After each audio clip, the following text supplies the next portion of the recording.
program may contain moments of great personal reflection, sudden and striking realization, things you should not try at home, the truth about cats and dogs, incomplete thoughts, rambling gibberish, completely ridiculous opinions, winning lottery numbers, things you could really care less about, barking dogs, and unfortunately, Mike and Stan. Who likes to be silly? I like to be silly. What kind of radio show is this? This town needs an enema. It's about to get all stupid up in here!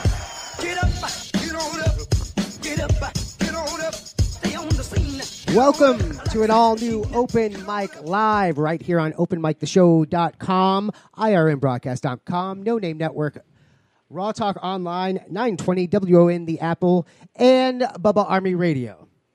Stan and Mike in studio, bringing you the best of the local comedians and bands. What's going on today's show, Stan?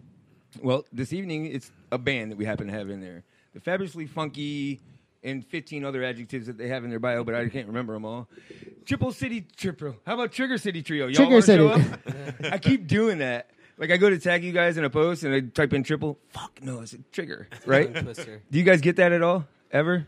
Oh, we've gotten all sorts of Tiger City Trio. Tiger. I mean, at least. That's one that made it on a poster one time. Somebody put us as Tiger City Trio. Are you serious? Yeah, it was. Well, I mean, that's a little way off, isn't it? Yeah, Kinda? yeah. Especially when it was just for the exposure, you know. Right.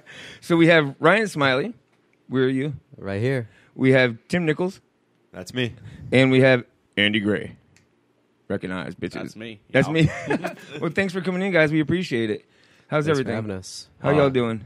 Doing great. Are you really? Yeah. Good to be here. Are you lying? Look No, at you. no, hey, man. You, Loving this cold weather while it's around, for sure. Isn't that shit awesome? Yeah. Don't you wish we could open the freaking door? But anyway, so in a little while we'll be playing games. We'll play Tyree's Trivia. We will play Stanley Feud. And these folks happen to bring us gifts, prizes, if you will, for the winners of both games. Oh, yes. Goodies. Goodies. For the winners. Goodies. What'd you bring, guys? We got some CDs, shirts, and stickers. Shirts. Yeah. Yeah, you some shouldn't have told them that shirts. because we're keeping them. Yeah, No. he said he meant what did you bring us? Right. What did you bring Yeah. us? Shirts. So we recently saw you guys at Beer and Brownies, right? Not too long ago. yeah, not too long at all. A Yeah. couple months ago or whatever. Yeah. First time we actually heard you live, man, that was awesome. Great job, guys. I Seriously. love playing Beer and Brownies, or actually started years ago at Market on 7th with Freddie Villa, and we kind of followed him to Beer and Brownies once he started booking there and running sound over there. Those people are awesome, aren't they? The owners of that place. Oh, yeah. Yeah, Kelly. Oh Yeah. my God, Yeah, it's- fat! Like we walked in for the first time, and they make you feel like you just belong there. It is very welcoming, yes. It's Yes. insane, isn't it? How was it playing there? It's a small stage, right? Yeah, we do well on any size stage. So. Oh, sorry. I had no idea who I was talking to, I guess. He's like, we're Triple City Trio, bitch. It comes from years of being stuffed into a corner and then turning around next weekend and playing on Janice or something like that. So, yeah, there's some truth to this Yeah, statement. you gotta be A little versatile. truth. Right. I mean, yeah, I get it. I mean, do you find that it's different playing on a big... I mean, can you just... I actually prefer to be on even when we're on big stages, we like set up everything close together so we can Yeah, that's true. communicate with each other and play as a unit, you know? Well, yeah, I mean, you have microphones. You can't communicate with each other. We like to see the sweat. Right. Gotta see me giving dirty looks to the guys. Yeah. One time we had to use in-ear monitors. We all couldn't talk to each other. It was like, what'd you say? We're in a vacuum. I hated that. Oh, It does suck. yeah. Like, I wish he was in a vacuum right now.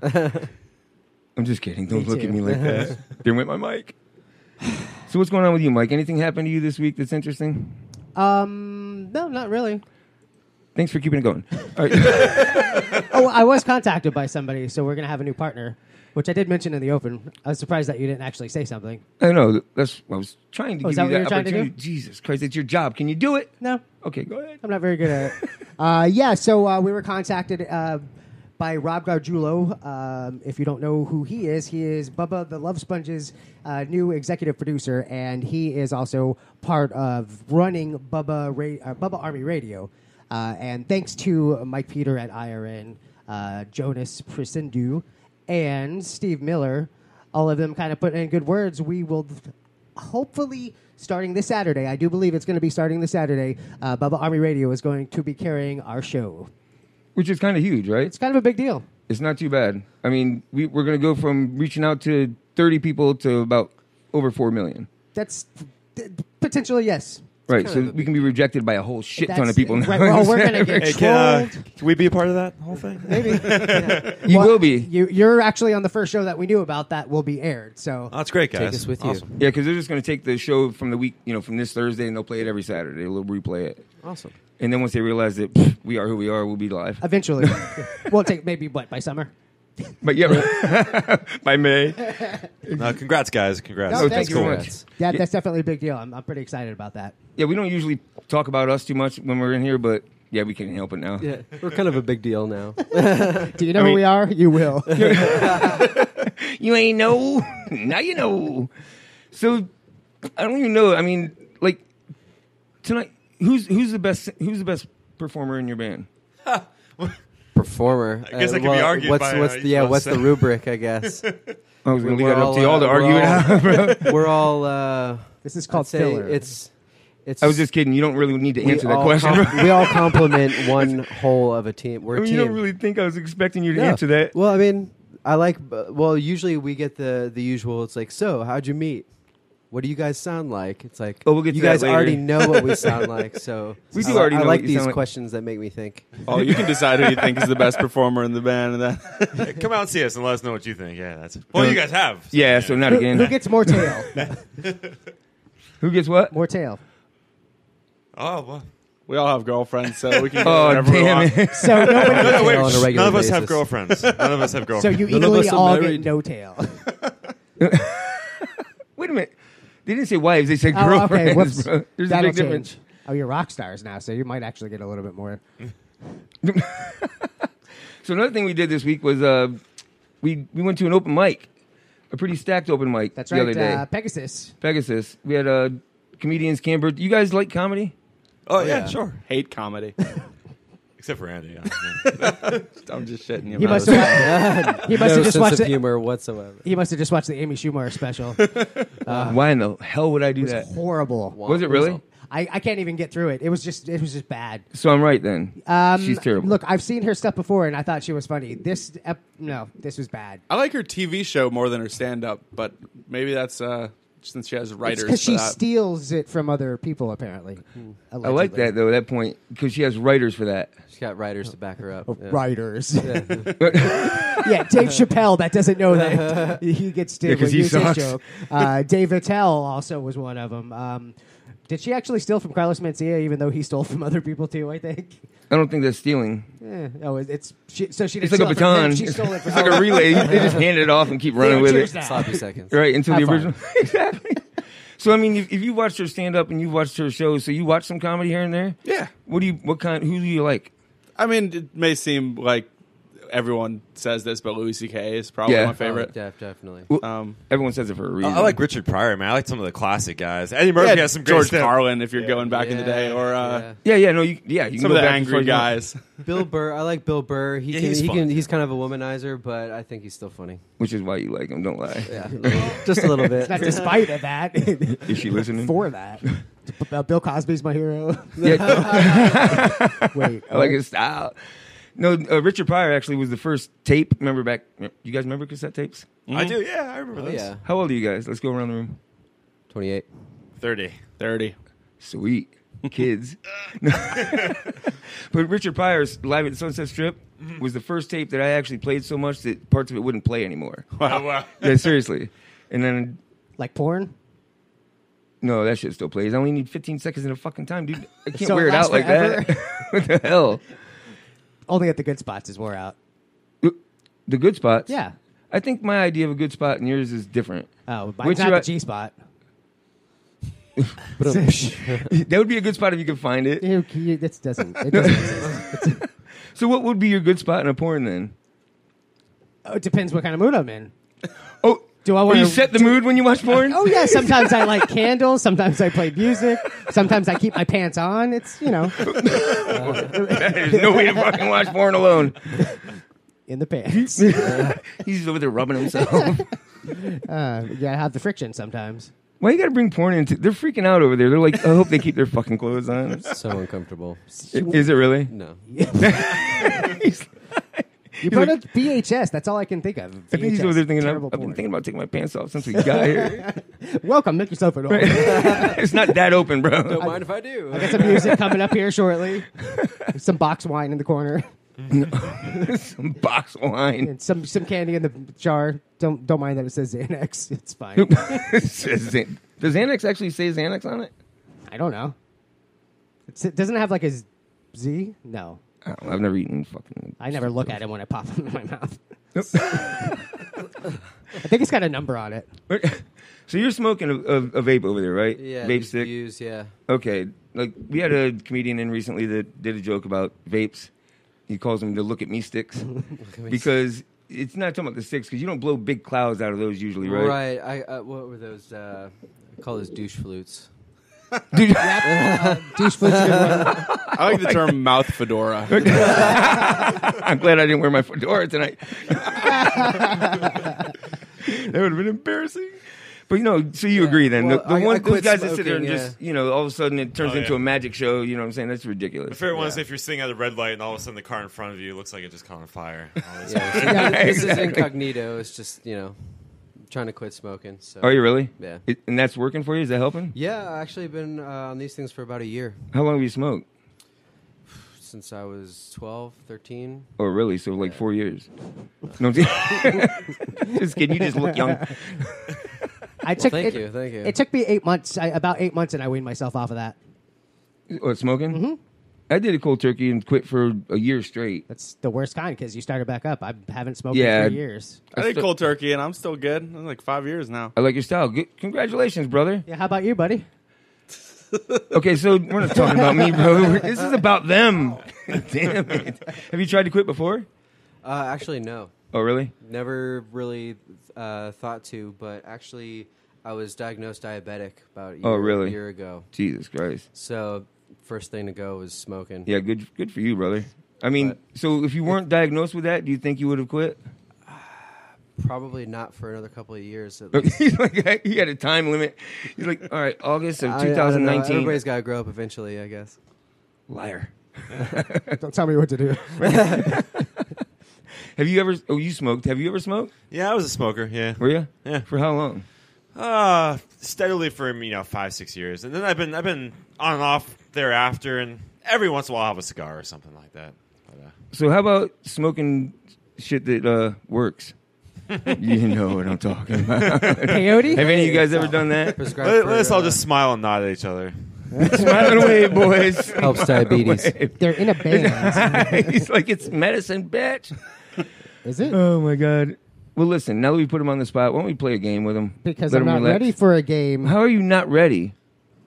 Shall we play a game? Pop quiz, hot shot. Because he broke the rules.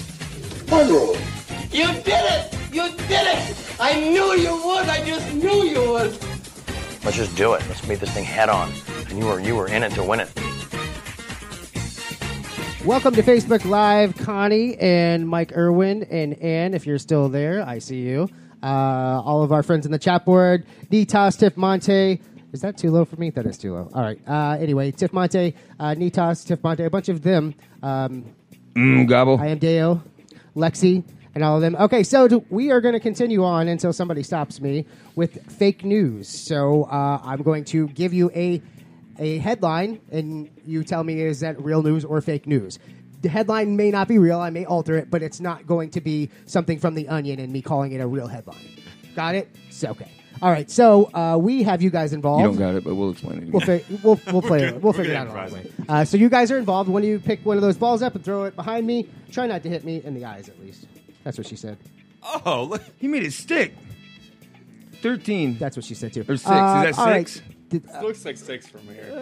It's 13. He made it stick. It's 13. It's 13. All right, so for 13 points, is this a real news story or a fake news story? Cop arrested for armed robbery of drivers pulled over for traffic violation. Cop arrested for armed robbery of drivers pulled over for traffic violations. Is that real news or fake news? So basically, was a cop arrested for robbing people that he was pulling over? I'd buy that. I'd say that's true. Yeah, you're supposed to answer. Yeah, y'all like play like along. all of us. Oh, okay. Yeah. Well, Now, No, we'll just you let can him play do it. strategy because they are a little bit behind, so you can wait for answers to come in. But that really only helps with Stanley Feud. So right now, you can answer. I'm going to say fake. Fake news, real news, fake news. fake news. Okay, and Dale missed it. Cop was arrested for armed robbery of the drivers he was pulling over for traffic violations. I was gonna redo that. Do. Yeah, we What? nothing. It's live, baby. It's live. It's live.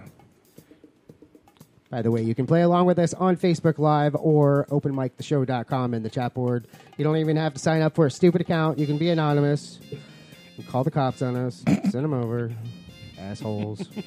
All right. Cop arrested for armed robbery of drivers pulled over for traffic violations. Is that real news or fake news? The answer is... Sorry. I'm not very good at this. Coming up this Saturday, we'll be on Bubba Arm. All right. The answer is it is a real news story from the Herald. Yeah, how many points do I get? 13. 13 points. Awesome. Next question is worth how many points? Tim, throw a ball. All right, here it goes. Are you kidding me? 19. 19. Nice. You guys are the first people in, what, probably 3 or 4 weeks that have made one stick to I think the frickin' JB board. was the last one. Yeah. All right. Mom stabs teacher in pickup line at elementary school. I'll say that's true. True. I'm saying that's true. Real, true. It's like, could you... Man, none of you guys have kids yet, right? No. I'm saying fake. Fake. I like your style, bro. Fight the system. Every person... You're the only person that said fake so far. Everybody else Do I said get that's... extra points then? No. Double or nothing. 10-1 odds. Right. You're almost right at it. So Nitas, let's see. Nitas says true. Or T and true. Oh, no, Casey is true. Mitch Gobble says real news. Is that real news or fake news? The answer is... The news is fake. Fake news. There's my buttons. Jesus. Oh, I wish I got them odds. Duped. I was duped. Next question is worth how many points?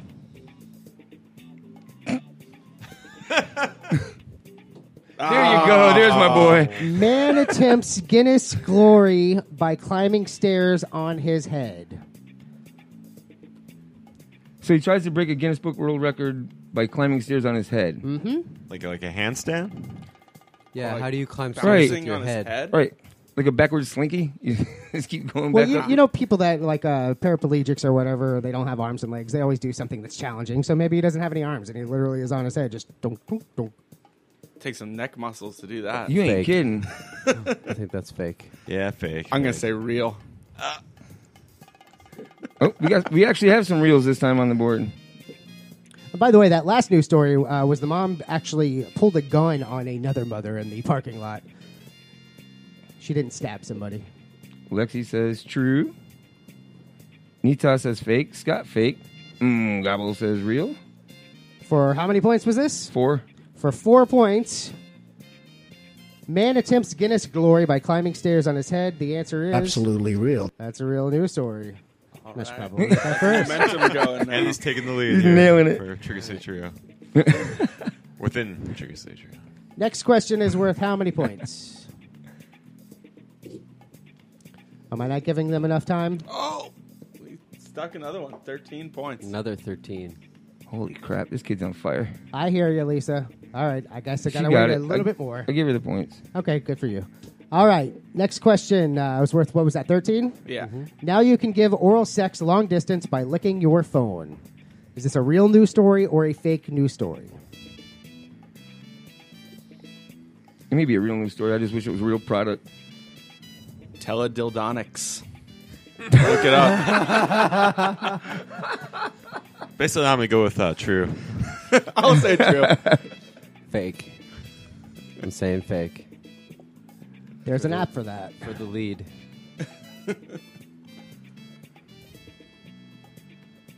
But so do they have to put their phone up? How would that work? Yeah, they'd have to also put their phone up to their. And maybe it triggers the vibration or something. Can't you just call them? There would have to be a Bluetooth device. I'm sure that exists. I think there is. There's the one that hides in the underwear that you get the little remote control.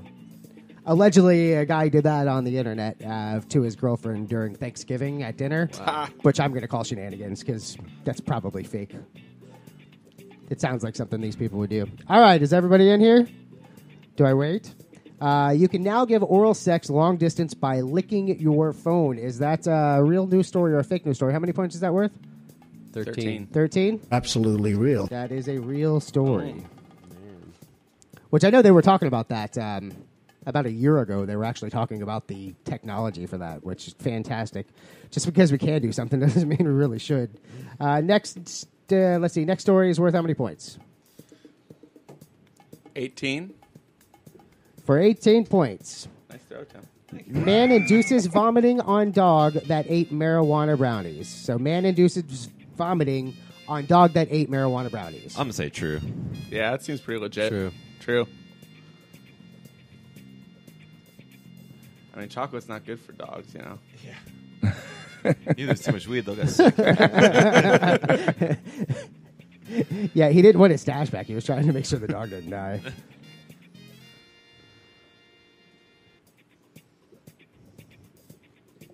True Blue. We got a lot of reels. Damn sure is true. How many points is this one? They're all reels.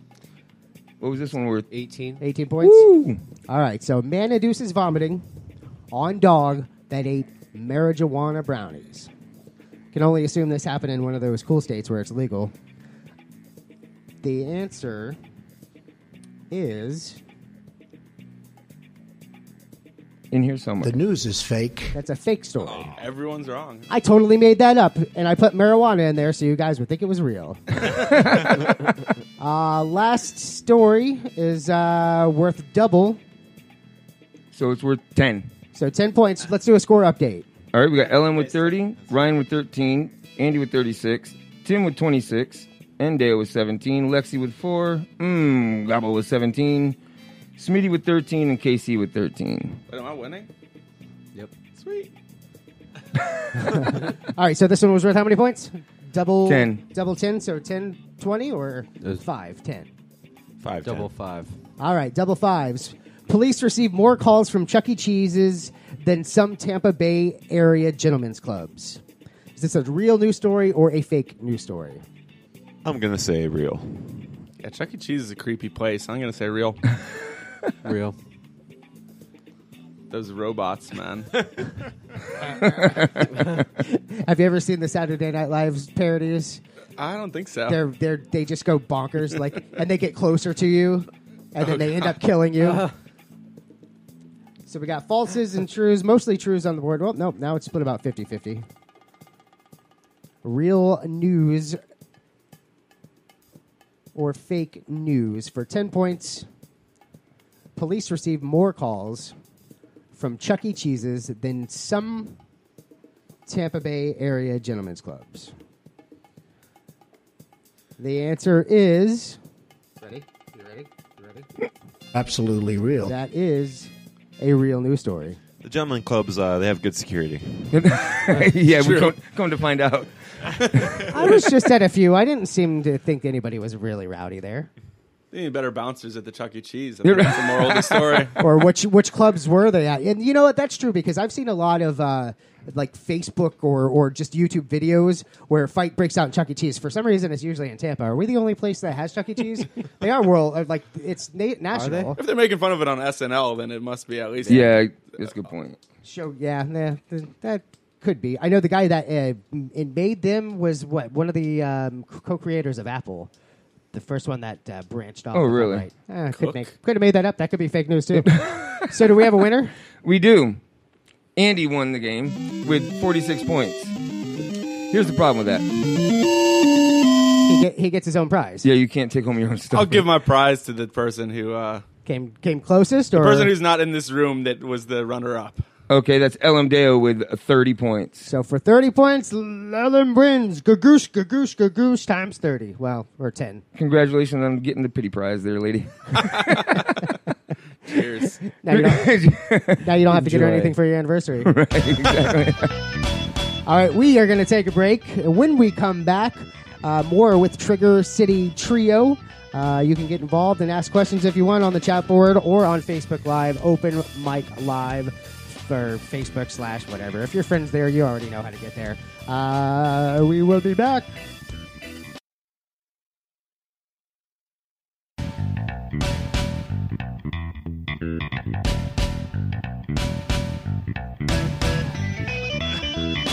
My mic was on the whole time. Fantastic. Welcome to Open Mic Live. Segment number 2. Smitty's in the board asking if anyone wants to go to Chuck E. Cheese later. He's got tokens. I'm calling the cops. Right. No, not yet. Narc. What? They said they got rid of the they don't have the. You remember? Do you guys ever go to Chuck E. Cheese? Not in. Like, I mean, when you were kids, probably, though. yeah. Right? Yeah. Not since last weekend. But they got rid of the big ball thing now. They don't have that there. What? No more. Because that was a pizza dish. Yeah. Yeah, that's those that ball pit gets nasty. Oh, gosh. Yeah. You never know what lurks in that thing, man. It's like bobbing for apples, right? They had to Purell the whole thing at the end of the day. Why did people used to bob for apples? Isn't that ridiculous? It's like just putting your face in snot. So you couldn't figure it out. Is that what it was? You couldn't do it. That's why you don't like it. Well, I could do it. Okay. I got a big mouth, bro. I could get it around a freaking apple. I just didn't want to go through snot to get to it. You don't like a challenge? Pussy. The snot water challenge. So anyway, welcome back, everybody. We are here with, once again, Trigger City Trio. How's it going? We have Smiley. Right here. On drums, correct? Yep. Not tonight, but on drums usually. Usually, yeah. All right, we have Tim. That's me, bass player. Bass player. And then there's that kid. Hey. Then we have Andy. He does all the rest. Does he? You're the main man. You're what's up. So I just figured it out. Thanks for answering my question, guys. Was that the next question? Yeah, no. So, I try to do research on the guests that come in here, and most of the talent doesn't put too much into bios. They don't want you to know jack shit about them when they come in, you know what I mean? But you guys, do you know who wrote your bio? We did. You did write your own bio? Which is another thing. A lot of people don't. Like, they don't. I don't even remember. Never even read it. I'm like, you should have read your own freaking bio. Are you kidding me? But you wrote it. Well, I didn't. Andy, I think, did most of it, and then I think we all usually we don't like writing, so we all kind of tackle it. They together. make me do it, and then they pick it apart and edit it. That's not true. That's not true. We all pick apart everything by each other. That's good, though. You need to do that, don't you? I mean, it kind of keeps you balanced. Yeah. It does. I mean, does it ever hurt your feelings once in a while if you All think the time. you think you've nailed it and they're going, nah, son, that ain't gonna work? Has that happened? Oh yeah, it happened to me yesterday, actually. He's like, it's still fresh, asshole. I mean, so how does that work? I mean, do you throw a tantrum? I'm taking my guitar, I'm going home. I mean, how do you do that? We've gotten better at it over the years. In our early days, we would have some fights when we were writing songs and things. I mean, so how do I mean? I realize that by fight you mean verbal, like I don't think it ever got fully physical. No, never punched each other or tried. Right. It's gotten heated, but never physical. Yeah. But I mean, so how does that end usually? I mean, do you guys usually go to bed after you've made up? Either the song gets trashed entirely, or we come up with some sort of compromise. I got you. So who usually comes up with a compromise? Him? It all depends. Does it really? It's a long debate until it finally comes down to. Dude, you guys are awesome. You really do work together. I mean, you all are equally a part of this whole thing, right? Like, yeah. Even if you look at it as on the business side, we all own 33.33% of the company. Oh, really? Yep. Can I have the other 1%? Nope. No. Actually, Andy's got that 0.1%. I'm the lead singer, man. I do two things. Yeah, he's got that extra 0.1. Do you guys all write songs too? Then? Yeah, it's with the music. Usually, I come up with a riff idea. Tim has come up with a couple of them, and I think we have at least one song that's based off of a beat that Smiley made. But then we'll start with one idea, and then we'll really all kind of throw it back and forth and develop it. And lyrically, we write everything as a team. Really? Sit down and what do we want this song to be about? Exactly. We'll write all the music. Well, when an idea gets pitched, we'll all come up with our parts to it, essentially. And I guess the trick is to come up with as much of a structure that you can without being attached to it, because then once the lyrics get put in, things stuff change, and when things change, people's parts get taken out, and if you take that personally, then I think that's how what we fights learned happen. over the last few years. It's because in the early days, we would get really attached to these parts we were playing before we wrote the lyrics, and then we would write the lyrics and be like, we want to change this thing. It's like, but I really like this part I'm playing on guitar. Yeah. And then you really got to ask, what does the song need, not what do you want to play? Exactly. What does the song call for? Do you ever take some of those parts and, when you do your solo or whatever, when you introduce, do you ever take that part and use it for that?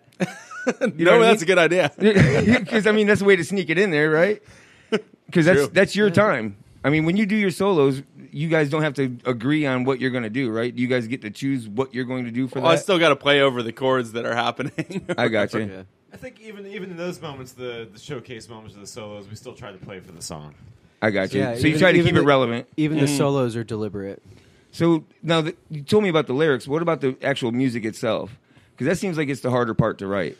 Actually, that comes easiest to us. Yeah. One of us presents an idea, and then we all just jam it together.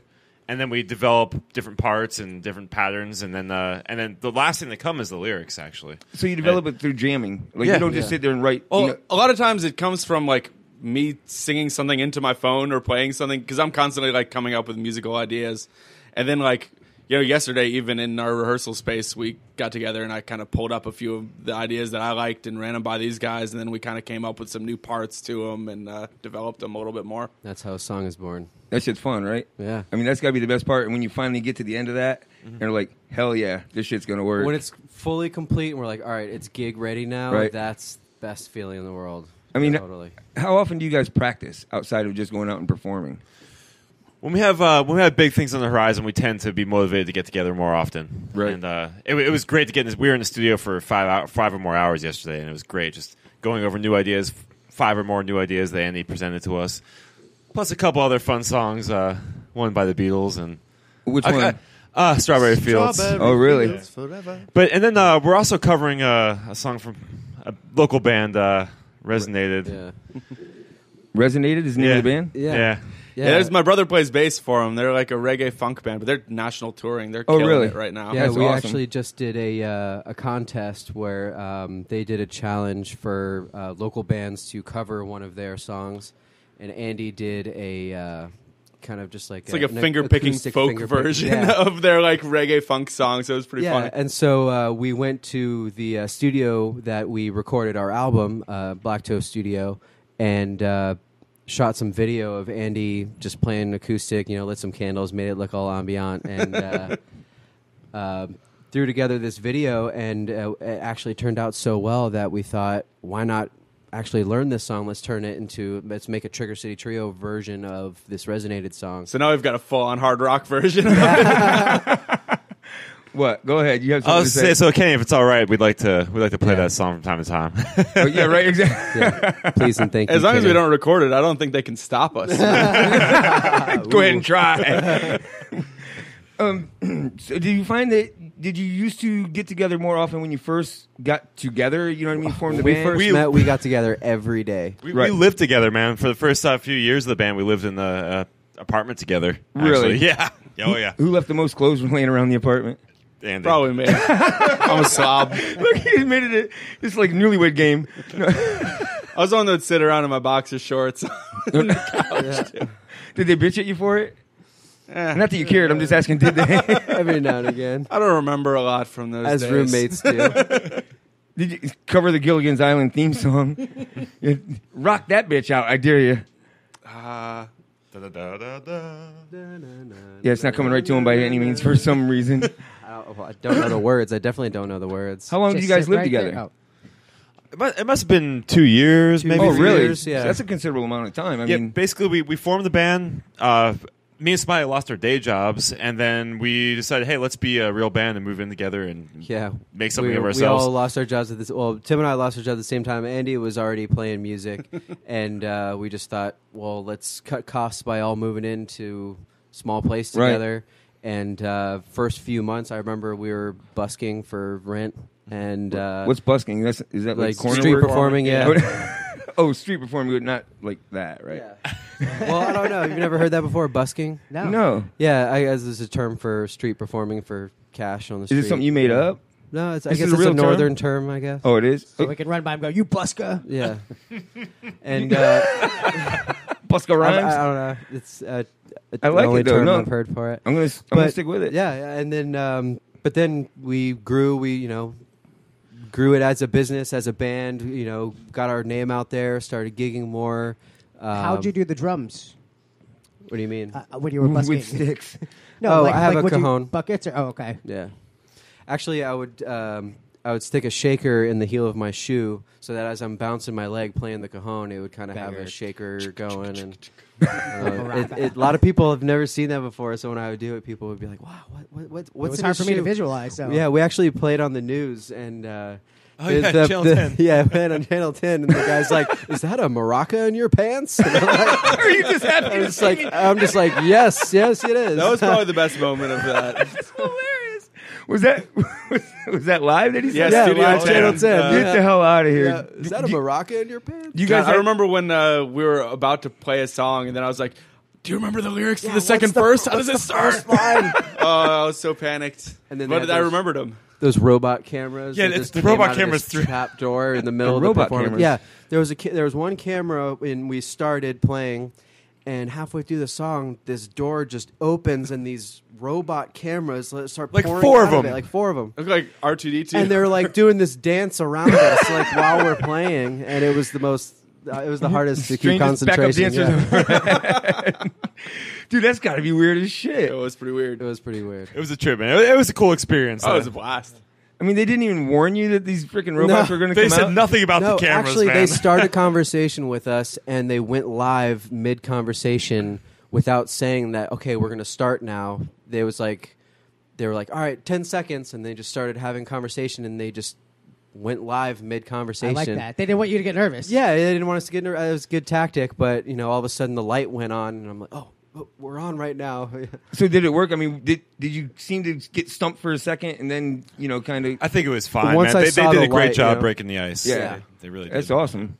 So like you said, you were afraid you were going to forget the lyrics or whatever, but like going on stage, have you ever, when you first started doing this, you were afraid of that, but then as soon as you get on stage, everything just kind of falls in place? Yeah, it's all about, you just have to kind of not Block it be up. in your own head. You have to just let it come out. These songs are like, I have it all fully memorized, so if I don't think about it, it just comes out. Yeah, and then I can think about the performance and not the words or the music. He keeps touching shit over there, bro. It's not my fault. We were just talking about that at the other gig, a gig we're just playing, where if you forget what's coming up, you almost have to not think about it and let muscle memory take over, because if you start thinking about what you're going to need to be playing, you're already in your head too much and you'll mess up. Well, I mean, do you have a technique to not think about it? I mean, that's got to be a hard thing to just go, all right, don't think about it no more. Yeah, But well, I guess sketch it that's all away. the trick, but the magic trick is to not think about it. Yeah, you just gotta think about something else. I'm always thinking about the performance, or I'm always thinking about what song I'm gonna call next or something. But yeah, the lyrics, I'm never thinking about that.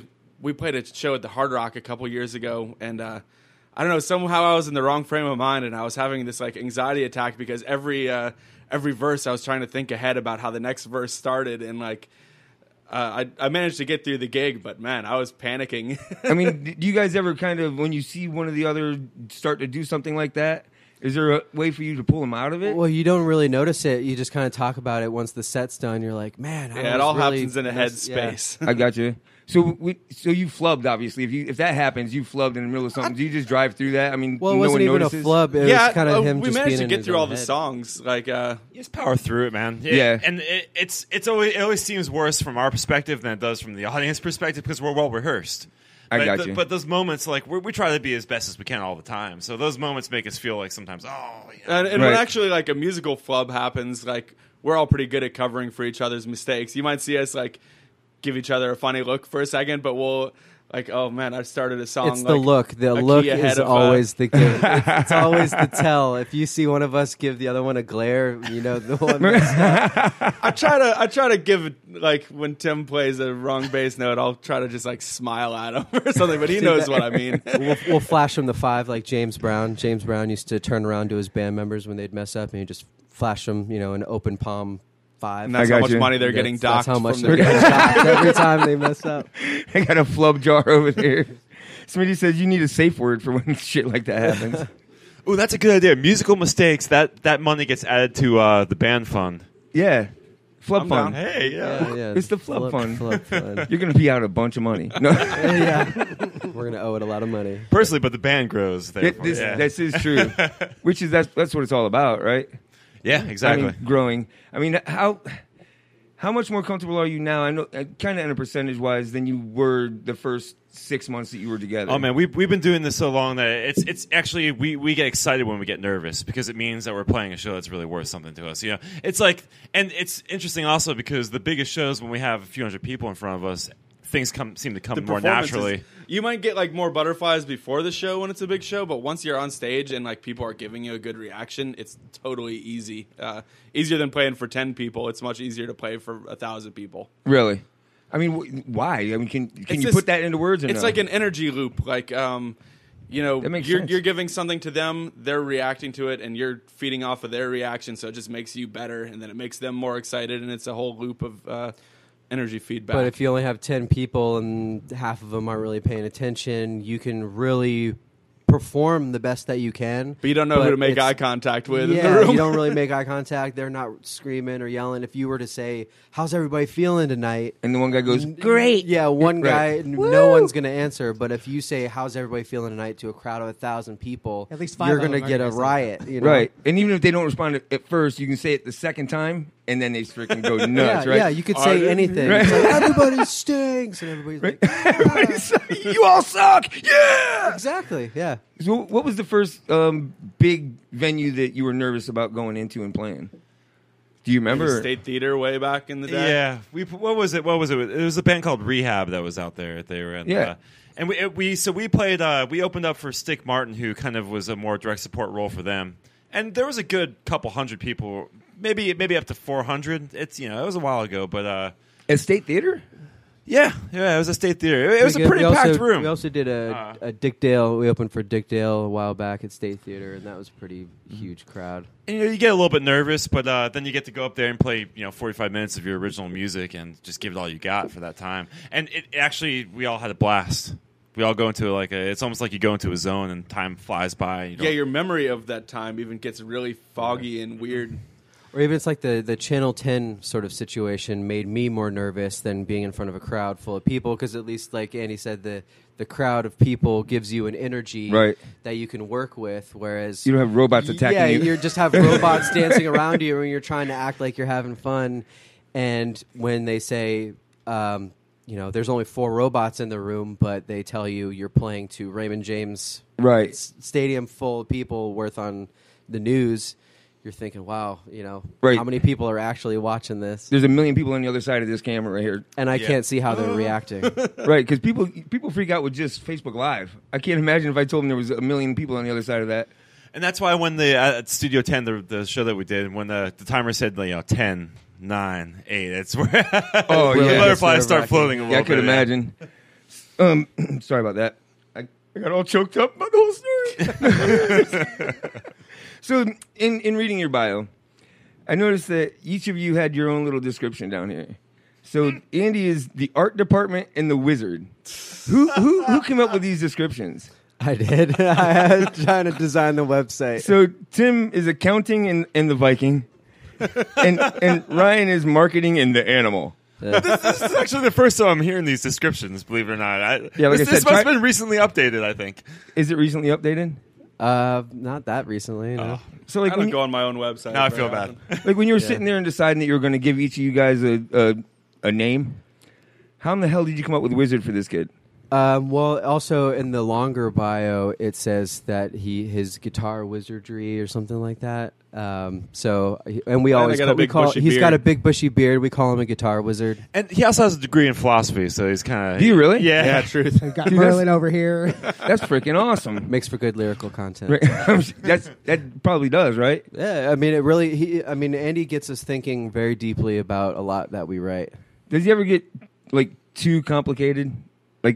You ever get caught up doing that? Sometimes I think we have gotten into that loop. Some of our songs that we wrote back in the old days that we don't play anymore, got a little like preachy or something. Right, that's I what I'm think. saying, right. So we have to actively try to not do that sometimes when we're writing. It's like, and then sometimes we'll come up with a concept like, oh, we'll write a song about this, and it seems like the idea sounds great, and then when you actually try to come up with lyrics for it just doesn't work. People don't get it. How quickly do you give up on an idea that you come up with? I mean, like you just said, sometimes you come up with an idea, but you can't put it into music or words. it all depends. Sometimes, I mean, we've even had songs in the last couple of years a couple like full length songs that were gig ready that we just didn't really fit, and we gave up on. That it was like a lot of work. But You put those in an archive somewhere just in case. a couple of them, Just let they're them probably go? I recorded like that. into my phone. That's about it from like practice. That's as far But as you it'll ever go. just let go. Into the wind. That is, I like that a lot because like I've heard a lot of people go,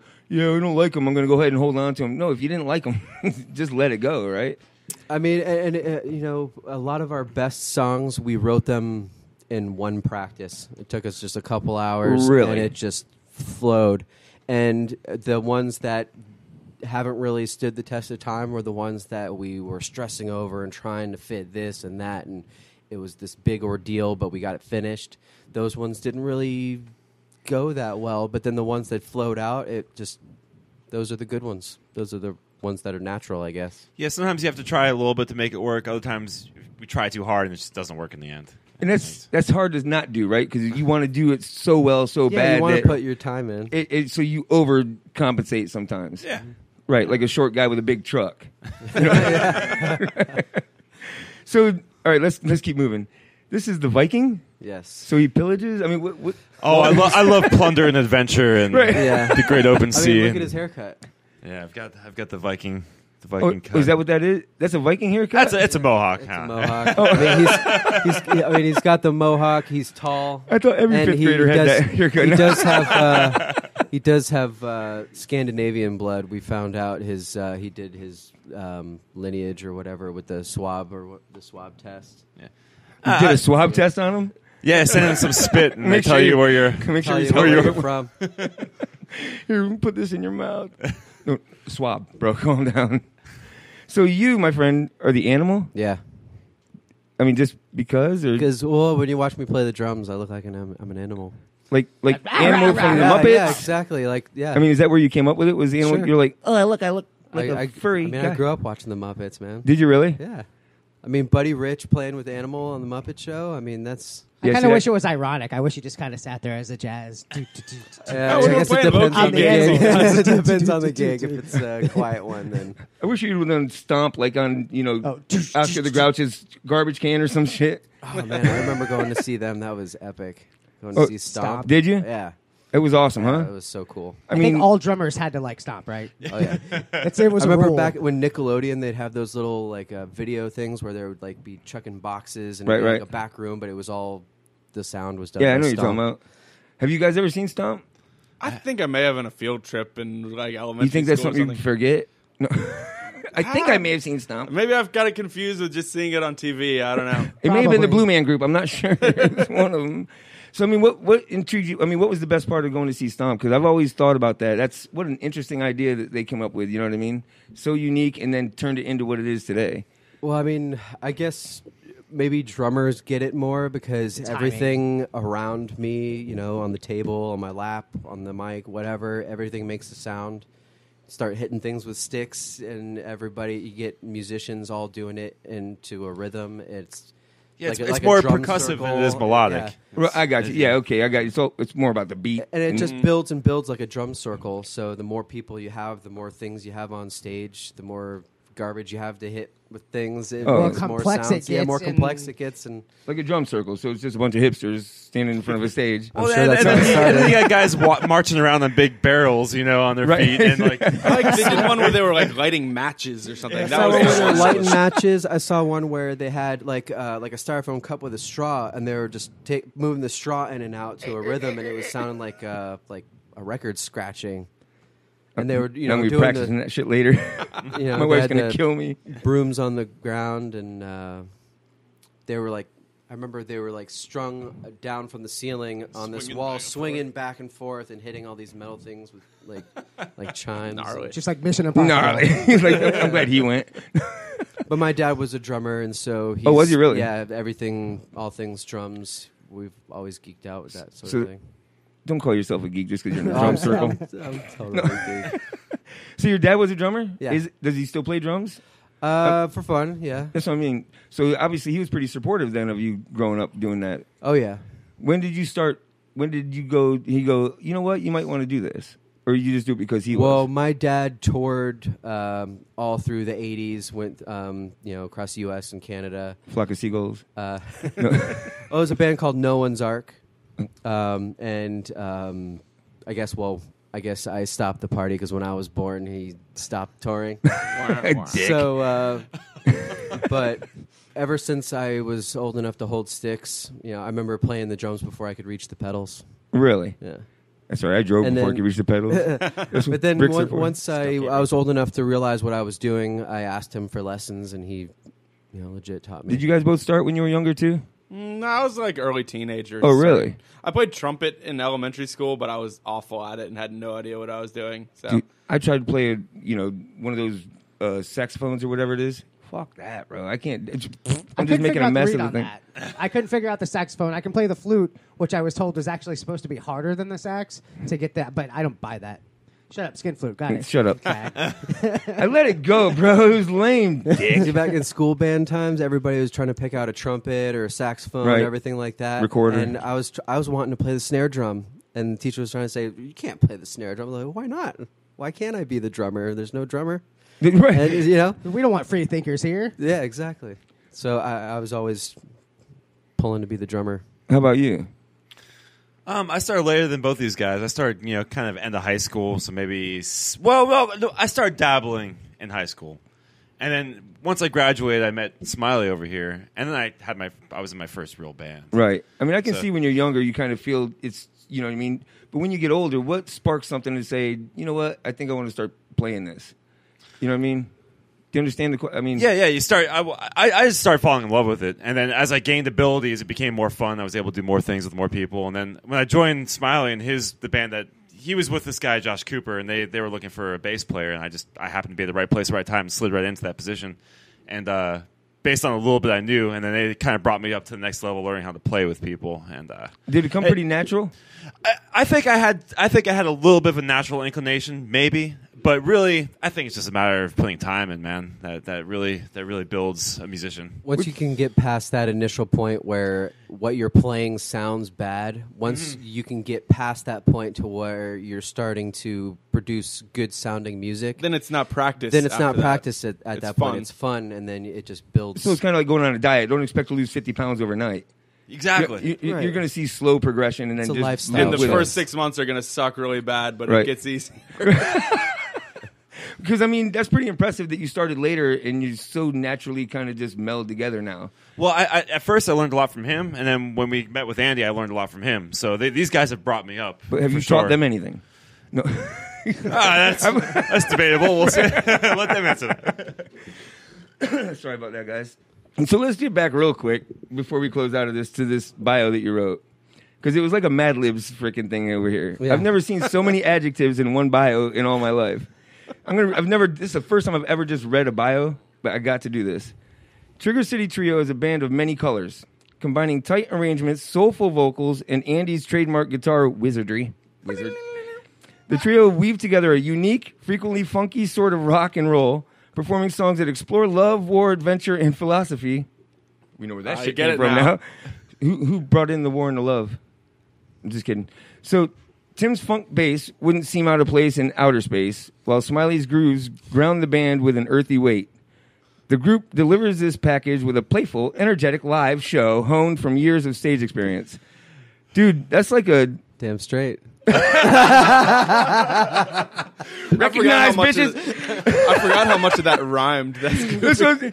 I'm going, not only is it rhyme all the way through... But like, we sound pretty cool, man. That sounds pretty cool. I want to hear. Great job, homie.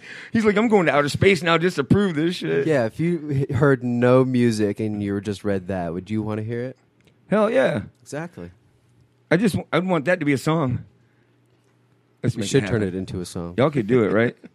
No. He's going, leave the song ideas up to us, asshole. You do the fucking interview. Like, not now. Sorry. That means we got to go. So we're going to take a break. Thank you guys for answering all my stupid-ass questions. Appreciate that. Sure thing. When we come back, we're going to be playing Stanley Feud. You guys will play another game against the audience. And then the following segment, we will talk about a couple FLoridiots and close out with you guys. Is that all right? Sounds Are good. we good? Good. All right. All right, get in the chat board. Open mic coming up with Stanley Feud next. We'll be back.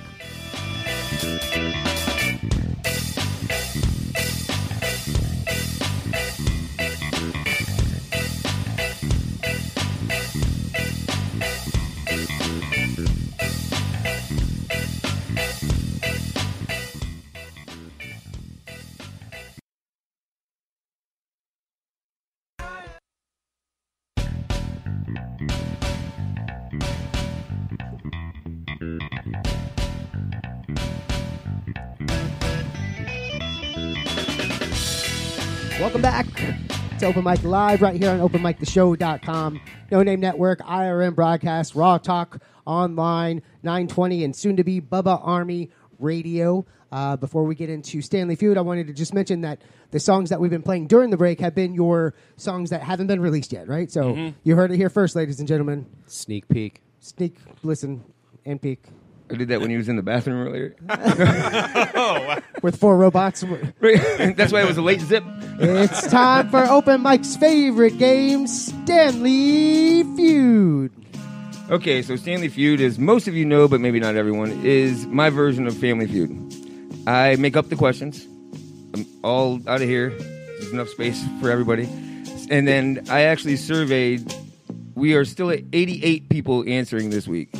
So I have 88 people answering, and I give you the top 5 answers out of those.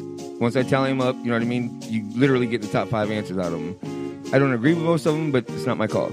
So the number 1 answer, if you get the number 1 answer, it's worth 5 points. All others are worth 1. You ready? Number 1. If you were adopted, what famous TV family would you want to adopt you? Now, it could be real, cartoon, it doesn't matter, but... Simpsons? The Griffins. Man, you guys took the best answer. I don't even know where to go. You're going to use... yeah, oh, right. I see. All right. I feel like I grew up with Roseanne, so I don't really want to be a part of that family. Except for the last season when they won the lottery. LM says Modern Family. You got a Beverly Hillbillies. You said Simpsons. What'd you say? Or you Griffins. Didn't? Griffins? Family Guy. I like that. I said Simpsons. Oh. Did you both say Simpsons? Nope. I wasn't looking. I'll go Simpsons too, actually. Cosby's, I like Well, it would probably be roofies. miserable living in the Simpsons house, but I have a saxophone player though. not Jam true. with. I could jam with Lisa. Nita says the Brady's. The Bundys from I like Love and Bunnies. That's a good Children. answer. Yeah. Bundy's is a great answer. Nitwit says Cosby's. I like roofies. The Hillbillies. The Brady Bunch. I don't know, bro. Partridge Family. Exactly right. We can all come out of eggs before. Full House. Full What's that? The House. Tanners? Yep. I shouldn't know that. The Huxtables. Now, if you say the Huxtables, then you're not kidding. Like you really wanted to be adopted by them. Isn't that a scary thought? What are the Drummings, right? The Drummond, yeah. Now that's not bad. Because there's money. And right. And you can do anything you want that's wrong. And at the end of the Just show, get a pep talk. Yeah, exactly. You're good. Same with Full House. Like what? I've never seen anyone spanked on any of them shows. How realistic is that? Like Right, Arnold we should have got had his spanked ass all whooped the several time. freaking times. You know what I'm saying? I'm going to go ahead with, I can't think of anything. I'm going to just say, who would be fun? I'm going to go Simpsons. I'll go Simpsons. It's a good answer, man. Haven't seen an episode If in he 10 does so years, to but himself. totally would be part of that family. All right. 15 people said Addams Addams Family. 10 people said Brady's. 10 said Simpsons. 9 said the Banks or Fresh Prince of Bel-Air family. And 7 said the Kardashians. Jesus Christ. Yeah, what the hell kind of world do we live in? Get rid of they're those rich. people immediately. I think the Jetsons would probably be pretty fun. Blocked. Ooh, the Jetsons, man. They've been Oh, that would be awesome. All the Hell, sweet The future Flintstones. Dude, hell yeah. tech. Ride around in this flying saucer like. And how easy it would be to get dressed and everything else that you got to do. You just stand there, right? And that'd be awesome. I mean, that's easier than Superman. He had to go to a goddamn freaking phone booth to do that shit. All right, number 2. Name the most memorable classic rock singer. Freddie Mercury. He's like, there's so many. Yeah. I'm quick with that buzzer. I'll say Robert Plant. You got a Robert but- Plant on the board? I'm going to throw an Ozzy Osbourne out there. Ooh. Classic rock singer. But Freddie Mercury is a good answer. Nick too. says Robert Plant. I'm torn. That's I can there's pick a- some, but I don't think they're gonna like be winners. So. Geddy Lee. Oh, Geddy Lee. Yes. Does, We got a Hendrix, another Plant. Does Perry count? Is that classic rock? Oh yeah. We got an Ozzy, Nirvana's a Hendrix, classic rock now. Hendrix, Plant. Foo Fighters are classic rock too. Jesus. Smitty says Freddie Mercury. The most memorable classic rock Henley? singer. LM says, or Lisa says Steve Miller. Lexi says Ozzy. Plant. So we got a bunch of Plants and Hendrix. Plant was pretty magical, man. I'm gonna Yeah. go. I'm gonna go David Lee Roth. Hendrix wasn't known for singing, though. He's like, Now, right, he was known for his guitar player, but he was still a singer, and True. you remembered that. True. These same people said Kardashians, bro. I mean, what do you want from them? The traffic lights are turning blue tomorrow. Mike says David Lee Roth. David Lee Roth. David. Oh, yeah. oh yeah. Bow! I want some ice cream. Yeah. Ice cream man. Even though Polar Cup man's way better. So David Lee Roth or Axl Rose? Axl Rose. I was thinking Axl Rose. Okay. I would first. take David Lee Roth over Axl. Would you Rose really? Myself. Yeah. Dio. If David Lee was No. still in the limelight, I would say so. But now that Axl's up moving around, you remember how skinny he was, and how healthy he used to look, and how good he used to sound. Yeah, guys, keep that in mind. Take care of yourself. Part of the reason I quit smoking. Exactly. 17 people said Freddie Mercury. Wow, Tyler. 10 people said Steven Tyler. 8 people said Robert Plant. 8 said Ronnie Van Zant. And 8 said Stevie Nicks. Like, no one even thought Chicks, did they? Let's be was- honest. That's a good answer too. There wasn't It's a many great showing. answer, I mean, right? Joan Jett, or who was the other one? The one that screeches a lot. Janice Now, how Joplin. are you going to disrespect freaking Stevie Nicks and bring Joan Jett into this? I was thinking of popular classic rock singers. Okay, number 3. Asshole. Name a food a man might stick his penis in. Apple pie. Pie. Is there? I mean, pie and cantaloupe, right? So yeah, like a melon. Is it cow food? If it hasn't been cooked yet. Wait, what? I'm gonna go with pot pie. A pot pie. Fucking burn yourself. Is it any food, Slight or cold. does it have to be Any like food. Any food. A hot pocket. Oh, that's the real recipe for burning. That's what I'm going to start calling it. Hey, honey, let me get in that hot pot. Greg Which says flavor, apple though? pie. Cool Whip. Smitty and Nitwit both say tomato. You say tomato, I say tomato. Either way, I'm fucking that thing. A hot pocket. Cool Whip. Cool Whip's not a terrible idea. Delicious treat when you're done. If I It's could probably reach the it. best idea, actually, of Yep. any of them so far. Raw roast beef. Oh yeah, sometimes vaginas look like roast beef. LM says hot pocket. We got Anon with pie. Watermelon. I've heard of that watermelon and cantaloupe. I haven't tried it yet. I will once watermelon season comes around. Watermelon. It's not a terrible answer, I guess. You got to make sure that the what is that called? The core or the rim or the brim, whatever the hard part is. You got to make sure that doesn't cut you. Fill it to the rim with Tim. Is that what she said? Make sure the hard part doesn't touch you. Sorry, guys. Pie. Endeo pie. Mike says pie. Pie's a pretty safe answer, right? That was the first one I thought of. Of course, Jason Biggs helped with that. Thanks, buddy. All right. Rind. That's what. Oh yeah, that's what is at the end of watermelon. You got to make sure the rind is trimmed down before you put your penis in there. Just saying. The more you know. Learn that on YouTube. All right. This one's a little lopsided. 22 people said pie. Yep. 11 people said cantaloupe. 10 people said glazed donut. 8 people said grapefruit, which, dude, citrus is not the way I'm going to go. Citrus is not, yeah. And 6 people have dogs and said peanut butter. All right, number 4. Nuke it first. Warm it up. Right, or just wait for the hot, fresh, Is that the glazed donut or the peanut butter? I'm guessing the hot donut. So you just go buy a Krispy Kreme when it says hot and fresh outside. Perfect. Number 4. What famous sidekick would you most like to be? Robin. Really, you want to be Batman's gay little friend? No, I'm just kidding. It's a great answer. Only because Batman is the best. Yeah, you're well protected. That's for sure. Sidekick. Boo Boo. Boo Boo. Yeah. Yogi's Boo Boo. I'm gonna give you a freaking Boo Boo. Or Scrappy Doo. Kato. Kato to Green. What is it? Green Hornet. Yep. Who the hell wants to? Oh no, it's Green Lantern. You don't want to be his sidekick, right? That's right. Did you guys answer? Because I didn't. I'm like stumped on this one. I love that Garth. Oh, that's Garth. a good one. Oh yeah, that is good. Garth is great. It's well, yeah, good answer. I'm gonna be Brian to Stewie. Gilligan. Nice. Brian to Stewie. Yep. I like it. I do like Brian. He gets the best of both worlds, right? He can be a dog and bang women at the same time. Yeah. Drive and drink. He can drive and drink. Yep. Is That's what I look is for that in your goal? sidekicks. Oh, a Yeah. dog's life. Oh, Schultz. That's Colonel Schultz. Hogan's Heroes. Yeah, never mind. Dude, they're 30. Shaggy. Railroads. I don't know. I'd be scared to be Shaggy. Why? Just get high and sit in a van? I'm afraid of ghosts. Lisa.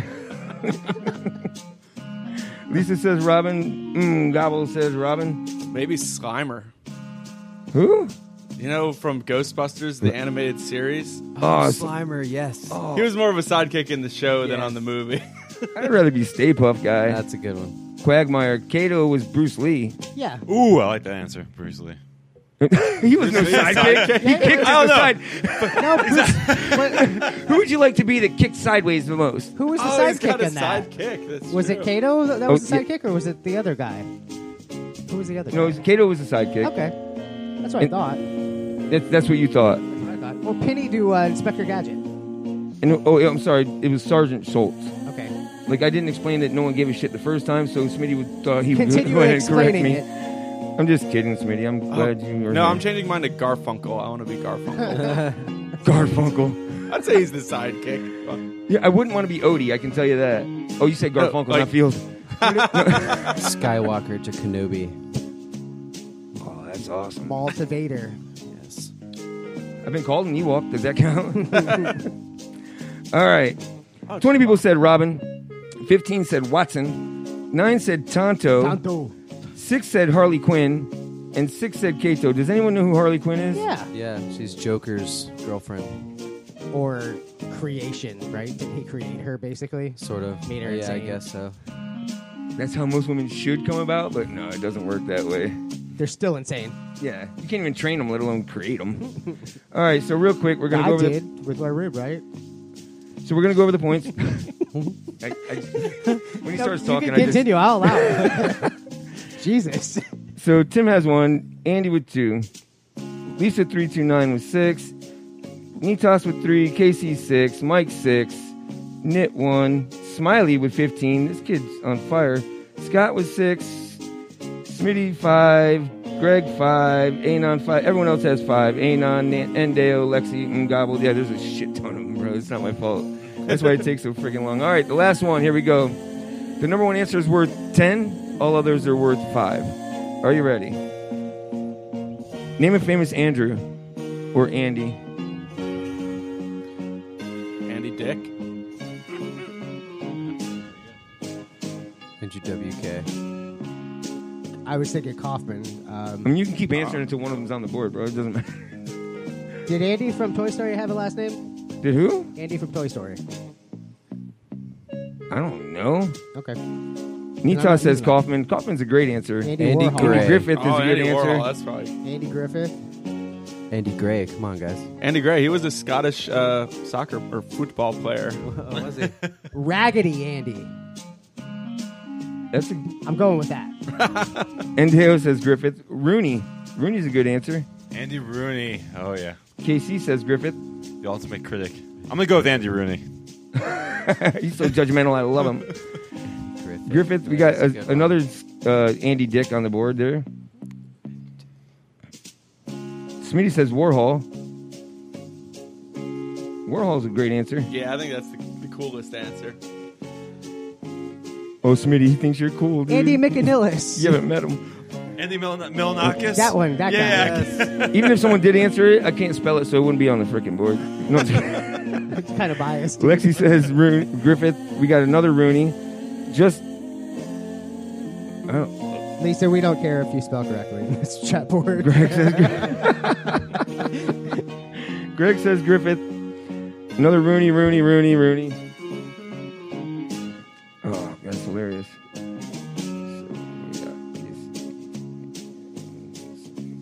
All right. Sorry about that. We got a winner? We do not have a winner, but I do have a tiebreaker ready. So anyway, 14 people said Griffith. 14 people said Warhol. 10 people said Jackson. 7 said Garcia. And 7 said Dice Clay. Oh. Now remember. Andrew Dice Clay was awesome. He's glad you were great. Now remember, it's so funny because when I make these questions up, I have set answers in my head, and they never make the board. Yeah. I'm like, where do you people come from? All right, so we have a tie. The tie is KC and Smitty are both tied with 16. So I have a tiebreaker. The tiebreaker is this. So this is for KC and Smitty. Do you guys, everyone following along? KC and Smitty, we got it. How old was Ronnie Van Zant, one of the founding members of Lynyrd Skynyrd, when he died? How old was Ronnie Van Zant when he died? Does it follow the pattern? One of the founding members of Lynyrd Skynyrd, one of the biggest bands to ever be in our presence, right? I'm going to say 27. 27? I mean, that's usually when they go. 27 Club. Casey says 34-27 Club. That's right. Was it Jim Morrison? Casey's Janis Joplin, Jimi Hendrix, and Kurt Cobain. What about Brad Nowell? I think he was 27 too. I'm just waiting on Smitty's answer. Smitty says 29. The answer is 29. Born January 15th. Not important. Born January 15th, 1948.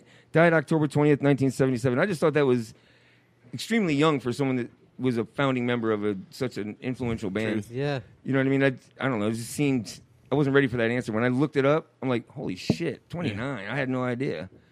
But that's... Ugh. It's in a plane crash, right? What's that? It was in a plane crash, Most of them. It's either a drug overdose or a plane crash, right? I mean, right. Or if you're in the Allman Brothers motorcycle accident. This is true. 2 of them went that way. Oh, really? I didn't know that. Yeah. They like to ride. Dwayne and another one. I don't remember his name. They like to ride. They just weren't very good at it. No, I'm just kidding. I'm just kidding. I don't know if it was their fault or not. Was that too soon? I'm pretty sure it wasn't in yesterday's news. So anyway, we're going to do a quick... usually after this, I do a feud review. So you get to see some of the answers that didn't make the board. You know what I mean? They're not always great, but who gives a shit? It's my goddamn game. I'll do what I want. So the first one we went through was adopted families. Now we got Pritchett's, which is Modern Family. You guys ever seen that show? With Al Bundy, the new one with him? It's not terrible. I want to, but I can't find it to start from the beginning. Because they're 8 seasons in or something like that, and I didn't sit down and watch it at season 1, so I don't want to get involved. Then stay out of it. I want to commit when I can. Solomon's Third Rock. 30 Rock? Third Rock from the Sun. From the Sun. Yeah. Oh, that's a great answer. That's right? I like that one, man. That's a good one. Because they're aliens, aren't they? Yeah, they're all aliens. That's yeah. perfect. You could play in outer space. Exactly. The Sanfords. Now, what dirty bastard wants to be freaking adopted by the Sanfords, really? I mean, it'd be fun. But no. Would you want to live in that house? I honestly can't think of who that is.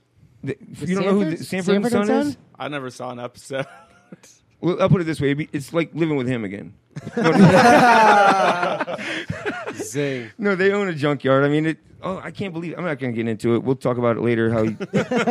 How young you guys are. The Keatons. Okay. Which one was that? That was Michael Keaton. That was Family Ties. Family Ties. The Drummonds was on there, which we talked about earlier, right? I mean, that's hitting the top quick. You get adopted by them, bro. You done hit the freaking jackpot, right?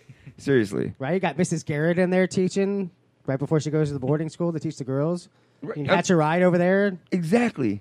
Back when there were 16 of them and not 4. That was the best. Your little brother's small enough you can toss him around. That's right. Who was the little redheaded kid that was the child star that collapsed? I think he was an Andy, too. Yeah, I think he turned into a drunk. So the Foremans, you guys ever seen that 70s show? Oh, yeah. Oh, yeah. That's not a terrible answer, right? That's a really good answer. Who doesn't want to sit around that table in the basement? Foremans, I'd totally do. And the Clampets. You guys know who that is? Beverly Hillbillies? Yes. Are we familiar with that? Jed Clampett. Maybe you saw the movie? Oh, yeah. And he's the youngest one. I saw the show. Used to watch the show. No, you didn't. Yeah. Yeah, it seems like a Smiley family thing. I can see it. Oh, it's a Smiley family TV thing. Land. You haven't met the Smileys. So the next one was the lead singers. Ozzy made the board. Didn't make the board, but Ozzy was a great answer, right? I mean, goddamn, what a voice that cat had. How he didn't make the board, I have no idea. Undisputed. Undisputed? Who was that? Undisputed. I don't know what the fuck you're talking about. I thought you said Freddie Mercury. No. Ozzy. Freddie Mercury won, but Ozzy didn't make the board. Right. Was a cool answer. How about Meatloaf? Oh, wow. Yeah, I like, man. Look at That's all right. Seen Paradise by the Dashboard Light, man? That's a badass song. He sings real good in that. Well, it was the first 35 times you heard it, right? And now it's just like, are you fucking serious? You just want to smash out the board. Me and my girlfriend karaoke that shit sometimes to really freak people out. Do you really? Yeah. That freaks people out or pisses them off? Well, because we like really nail it, so no one If you do say so yourself. That's not one of the 7-minute songs, right? That's the really long one. It's got like 3 songs in Meatloaf one. was awesome in Tenacious D. Pick a Destiny. Yeah, that's actually a good answer. That would have been a good sidekick answer, too. Oh, hell yeah. Tenacious D. Oh, KG. KG. Yes. That would have been. Who knows? I'd Maybe make we'll a come good up on KG. the ones that weren't on the board. No, it won't. Oh, No. okay. No, it won't. I just want to make sure. No, how about Elvis? Now, that might not be your thing, but have you ever actually heard it on accident somewhere? Yeah. Elvis? I didn't think. Thanks for lying to me. I appreciate that, bro. He's famous for his hips. You know what I mean? Yeah, exactly. So we didn't give He's two got a shits good about voice, but his music wasn't like. I didn't think of him as extraordinary classic or rock, anything. though. Exactly. Classic rock is kind of. Right. I don't think Elvis is in that. He's category. like he's old not. time rock Really, and yeah. roll or something. Right. It's like Chuck rock. Berry isn't classic rock. That's rock and roll. Right. Elvis is the king of before rock, basically. He's supposed to be the king of rock, but no, right? I feel like how do you get classic that rock time? started in the 60s or something. That's more of a Leonard Skinner type of thing, or like use Pink Floyd, Led Zeppelin, So that type of Beatles, thing. Right? would Beatles be classic rock? Beatles. Yeah, I would call Oh, hell Beatles yeah. rock, yeah. They started it. Dick. Who started it? It's Mick Jagger. I was No. thinking Jagger. Fair enough. Really?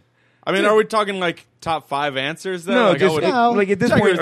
he's great, man. I don't think I'd. I put wouldn't him put him in the top 5. No. I didn't say he should have made the board, but I mean, like. Where would you put him versus Steve Tyler?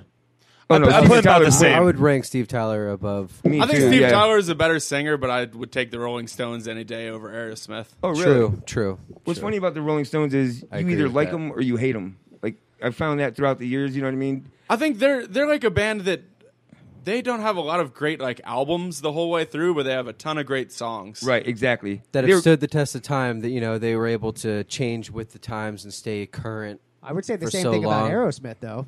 It is true, man. I consider them equals, honestly. Yeah. Once I Ringo, feel like once I'm here. Aerosmith's best song is "Dream On," though, and that was like in the very early days. Yeah, well, most of these bands, their early stuff was better. You know what I Except mean? the Beatles, they were a band that Just you can't touch Developed the with Beatles. acid. and Led Zeppelin too. I think Zeppelin got better with time. Yeah, I'll go with you on that. Still say the Monkees are better than the Beatles. James Brown, I still say I'm going to punch you in the goddamn face. Sacrilege. James Brown, Stevie Wonder. James Those- Brown, those- that's Stevie Wonder. yeah. Man. Oh, my God, man. Stevie Wonder, that's phenomenal. Or Sly I call him, Stone. I call Stevie Wonder the American Beatles, man. All the songs that man wrote. Stevie Wonder, yeah, that's a great answer. Ooh, Otis Redding. All right, this is a whole other tangent of. Yeah, but no, that's great though. I mean, that's we're just listing off great singers. That Yeah, we no, like. that's- Or Al Green, man. Oh, wow. Let's stay together. I do that one in karaoke sometimes. I always do the ones that are out of my comfort zone a little bit. Anytime there's an anniversary or a like a bachelorette party or something at a gig, we play Let's Get It On. I've been really trying, baby. Well, I played one. Well, okay, we played a couple wedding gigs, but yeah, one of them I played one song and it was "Let's Get It On." It was. You've done a couple weddings. Yeah, as Trigger say true, we've done the wedding. Yeah, yeah. Like, how did that? I mean, like someone just contacted you and said, "Hey, you want to play a wedding?" You were Well, like, actually, the guy who was getting married was the bass player in this band, Dune Train, and we had played shows with them, and he just liked us, and he called us up years later, and was like, "Hey, do you guys want to play my wedding?" Dude, that's freaking awesome. Yeah. How long did you play?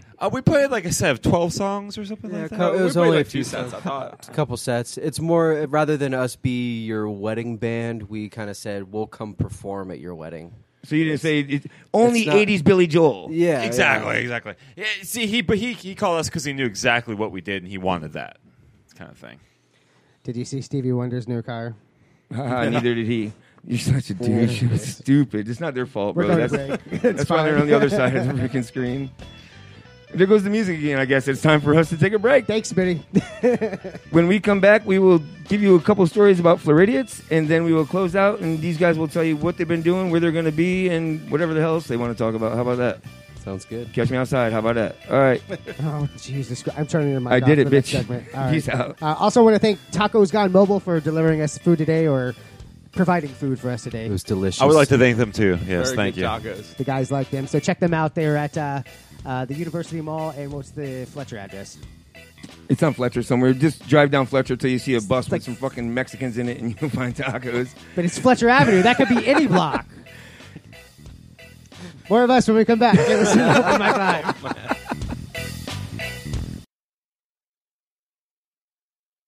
Hey, this is comedian Sloan coming at you from the Open Mic Live studio. Check my guys out every Thursday night starting at 7 p.m. all the way up until 9 o'clock with some of the Bay Area's funniest comedians, all right?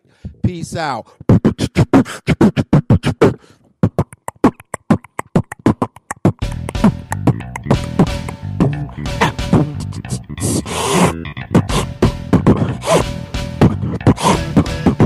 This Sloan, I'm out. That's copyrighted. That's so if you guys slowed have out. any ideas of stealing that, We tagged it and bagged it. Jesus We're Christ. back with Open Mic Live right here on OpenMicShow.com. Now it is time for...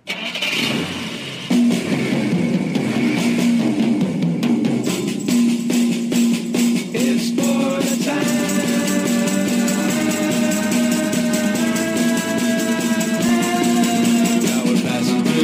Only the best and the brightest of our great state of Florida.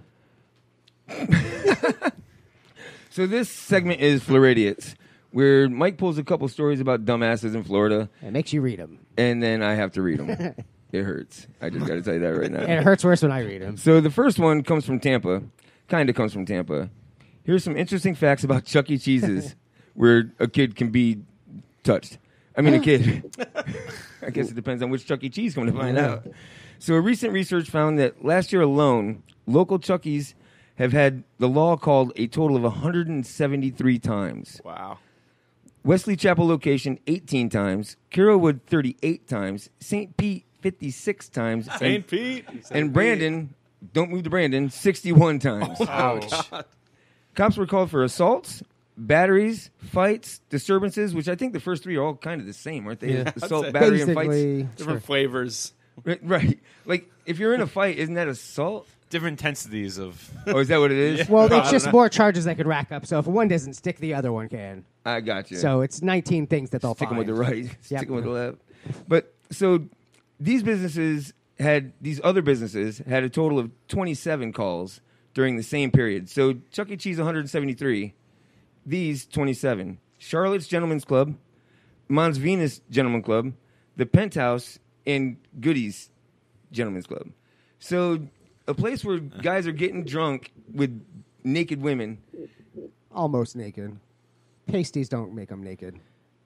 Well, there might be more cops called if you made them naked. I wish they would be. There's no naked women at Chuck E. Cheese. That's your problem. It is a problem for me, to be honest with you. Ever since they started serving beer, you get drunk and it's like, wow, that mom looks good. The bitch is 300 pounds. It's not her fault. But I'm just kidding. I like big women. Just a joke, guys. Sorry, I've never met your girl, so I shouldn't have said that. But like you said, though, the security is much better at one of those places, right?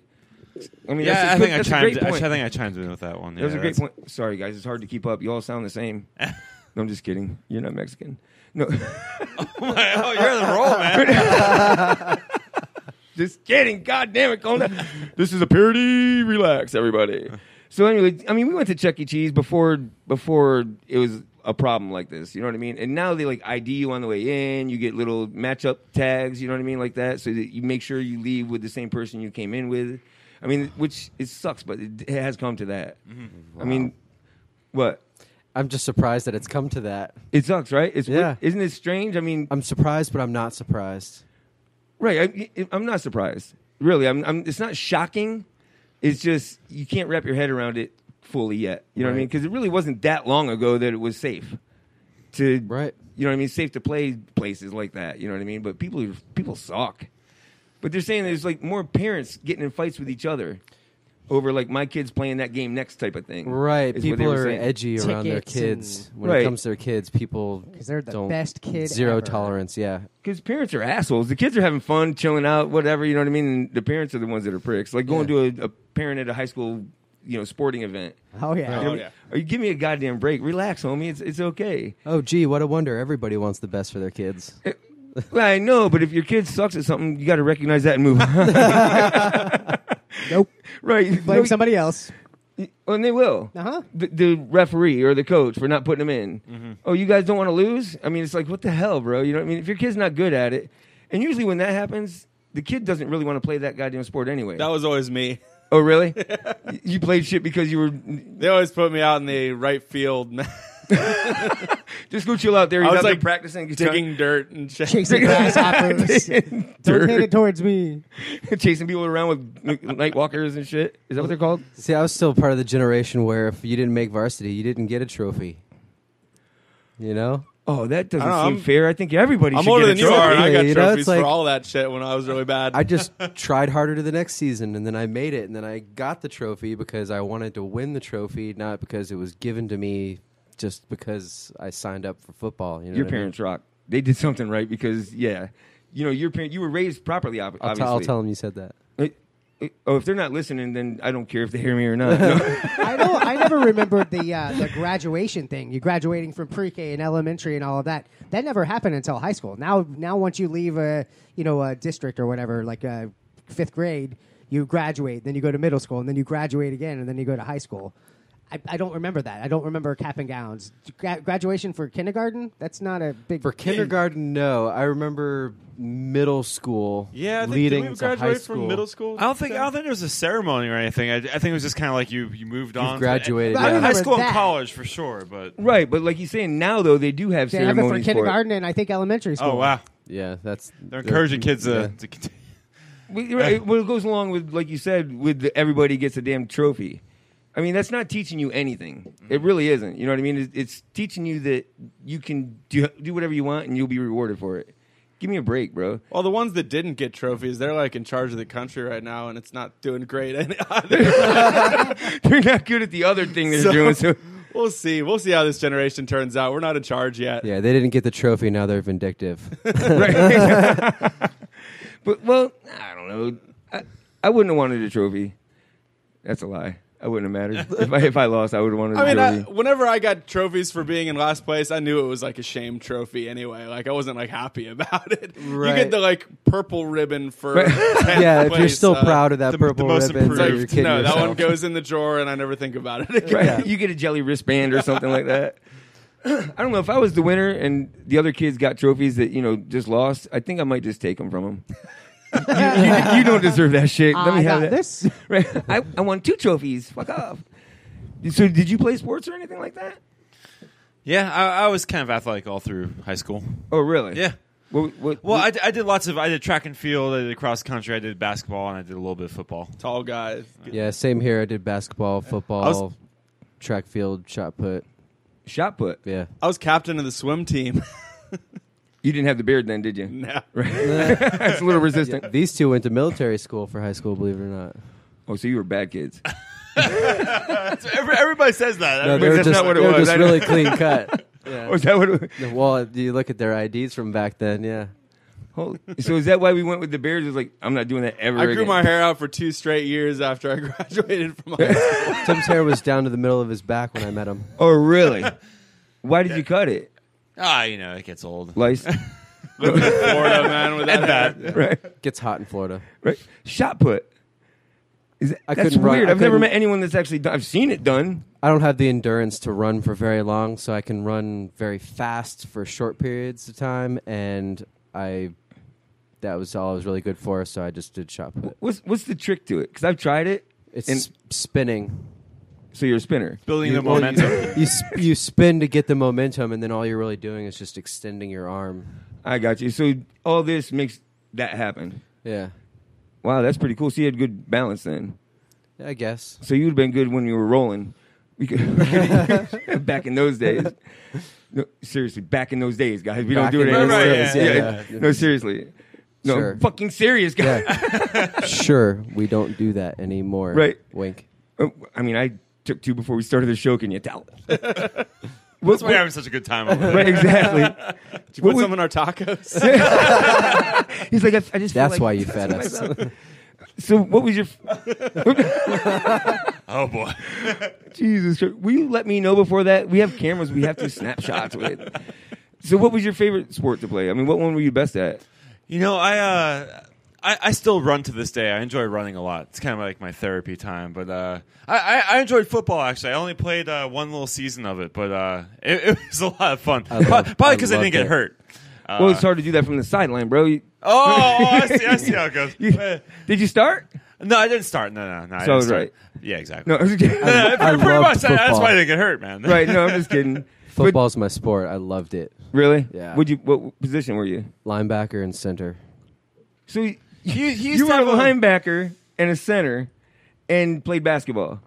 Yeah, I fouled out of every game. Okay, so how tall are you? About 5'11", 6 foot. And 5'11", 6 foot. I don't like think- most short people. I'm 5'11" and a half. I don't know. I mean, and how heavy are you? Were you a big guy in school? Actually, believe it or not, in high school I was 100 pounds heavier than I am now. Holy shit! Look, he quit smoking and he freaking lost weight. That's awesome. Actually, it's the diabetes. Believe it or not. Oh, I'm glad I went ahead and picked on that. Jesus Christ, what the hell is wrong with me? But actually, no, because I was actually a really heavy guy all through my life, and Thanks, diabetes. But no, I didn't complain. Everybody's like, "Give me diabetes too." The new diet. Yeah, I'm not complaining, but yeah, I weighed like 240 at my heaviest really? or something like that, and yeah, I played offense, defense, kickoff return. As soon as I was a freshman, the coach made me sign up, and I was playing. But I mean, football. it makes more sense now, which is why it makes more sense that you were a bigger dude when you played those positions because our size. Now like I this, don't look like a linebacker right now. Yeah, exactly. No, you look like a vapor. No, Nice. Look at me. Don't make me do that again. I swear to God. So where have you guys been playing recently? I mean, in Tampa, throughout St. Pete. I mean, are you traveling? Breweries mostly. Yeah, breweries, craft breweries, man. Dude, they're blowing up right now, aren't they? Yeah, Truth. and those are our spot. Really? That's our spot. And we find that typically people are more interested in original music at those kinds of spots. I mean, they hold quite a few people these days because breweries have basically turned into bars at this point, right? Exactly. I mean, they really are. I think there's like 80 of them in this area now. Right. So they can't hold all the hipsters. So we get to go into them every once in a while. Right. There's a new place down on Florida Avenue. It's a record shop / brewery. Ah, that sounds cool. You ever heard of it? No. If I could think of the name of it, the beans, they fucked me all up. No, I can't think of the name of it right now. But dude, I keep seeing everyone going there. I mean, I'll go there and Miller check was it out. performing there. Yeah, Steve Miller, not the band. Yeah, our comedian friend, Steve Right. Miller. But I mean, they put on music, they put on comedy, they put on everything. That's perfect for what y'all are saying. Yeah. Not only can you go in there and flip through their freaking classic records and shit, but you get to perform. You know what I'm let us saying? know the name of it once you. Well, I'll definitely send it to you. Cool. No doubt. I don't have time to do that right now because I can't multitask. That's my wife. So who got a girlfriend first?